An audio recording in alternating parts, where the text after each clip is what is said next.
Matibag! Takot ba kayo kay Matibag? Oy, parang takot kayo, hindi kayo sumasagot. Takot ata kayong makasuhan eh. Oh! Iparinig nyo ito sa NBI sa Manila. Takot ba kayo kay Matibag? Isa pa. Takot ba kayo kay Matibag? Takot ba kayo kay BBM?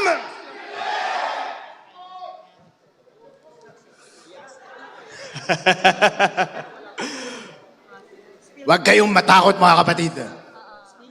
Ako si Atty. Harold Respicio, Vice Mayor ng Reyna Mercedes Isabela. Galing sa Northern Luzon. At ang Northern Luzon ay solid Sara Duterte!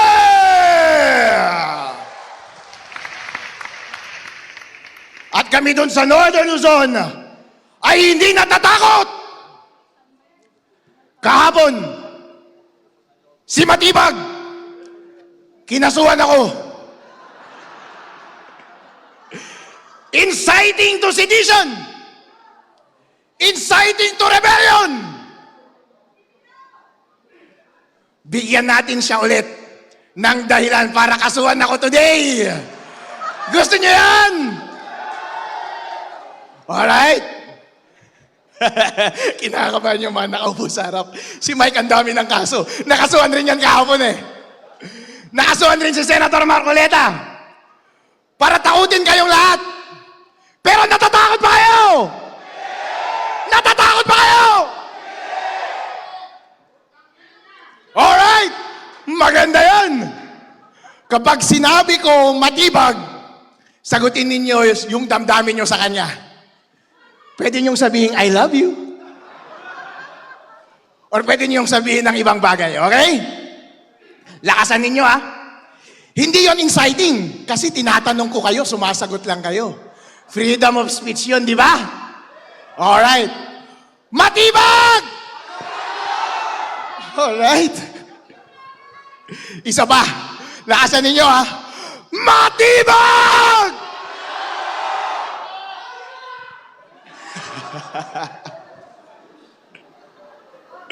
Gusto nyo next BBM? Alright, sagutin ninyo ang gusto natin gawin kay BBM. Ala, kinakabahan na sila. Ito, pwedeng illegal ito. Pero sabi nila, kinasuhan ako dahil meron akong sinabi nung nakaraang Rage Visayas. Tinanong ko kasi sila dun sa Visayas eh. Gusto nyo na pa silang patayin? Ay, wag kayong sumagot! Diyan tayo kinakasuhan eh. Kasi sinabi ko, gusto nyo na ba silang patayin? Hindi. Ang sinabi ko, gusto nyo na bang patayin? Alright, sandali. Pero ang korupsyon, hindi ba? Yun ang tinanong ko. Pag nagtatanong ka, hindi inciting yun, di ba? I'm just asking. And sumasagot lang kayo. Okay? Ngayon, gusto kong sabihin ninyo, ang gusto nating gawin kay BBM. Alright. Gusto nyo? Alright. Wag lang patayin kasi yung patayin, illegal yun eh. Alright? Okay, handa na kayo. Lakasan ninyo. Iparinig nyo kay BBM. Hanggang matakot siya sa kanyang upuan. BBM! Alright. Isa pa. BBM! Okay. Alright. Halo-halo. Pwede. Walang kaso yun. Walang kaso yun. Ito, isang tanong ito. Wala ulit kaso ito. Pero gusto kong tanungin sa inyo, ang sagot sa gusto nating gawin sa korupsyon. Pwede nating sagutin, panatilihin. Pwede rin naman nating sabihin, patayin.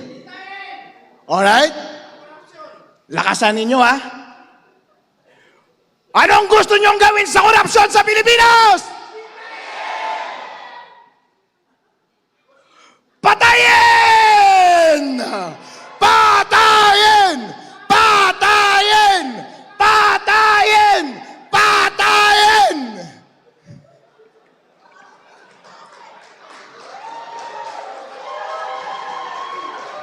Okay lang yan. Kapag may kakasuhan, ako naman ang kakasuhan eh. Handa naman akong makulong habang buhay. Sabi ko nga, handa akong magpakamatay eh. Hindi ba? Eh sabi nila, inciting daw yun kapag sinasabi kong handa ba kayong magpakamatay o handa akong mamatay? Eh si Ninoy Aquino nga, sabi niya Filipinos are worth dying for. Pero inciting ba yun? Hindi. Dahil lahat kayo ay bayani at willing kayong magpakamatay para sa ating demokrasya.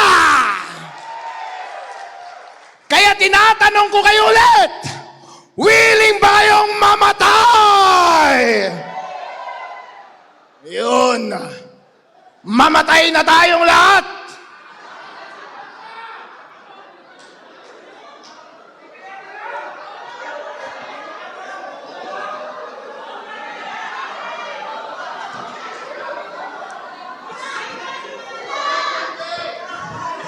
Sino mo unahin natin?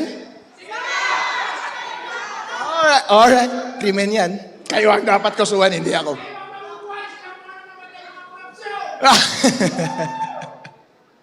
Okay. Mga kababayan, ito po ay ginagawa nila sa atin para tayo ay takutin.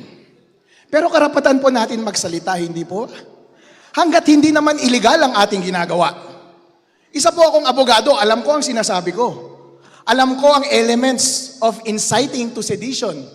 Kapag ine-engganyo ko kayo, yun ang inciting. Pero kapag kayo ang sumasagot at tinatanong ko kayo, hindi inciting yun. Freedom of speech niyo yun. Kaya nila ako kinasuhan ay para tumahimik ako. Gusto nyo ba ako tumahimik? Gusto nyo ba ang tumahimik? Tatahimik ba tayo? Hindi po tayo tatahimik. Kayo po ang tunay na bayani ng ating lipunan ngayon. Dahil kayo po ay nag-ingay, meron po tayong nagawa. Meron tayong upper hand ngayon sa Senate. Yehey! Imagine po ninyo, hindi kayo nagsalita. Hindi nila mararamdaman ang pulso ng taong bayan. Dahil ang taong bayan, sino ang gusto nilang presidente? Duterte! Duterte! Duterte! Di ba? Dahil narinig yon ng mga senator, bumaliktad sila. Pero kapag hindi po kayo nagsalita, talo na tayo sa Senate. At kapag kayo ay pagbibigyan, si Boy matibag ngayon at matatakot at tatahimik, yung kanilang istorya niya ang masusunod. At mali na ang appreciation ng ating mga elected officials sa Senate. At baka isipin nila gusto natin ng impeachment.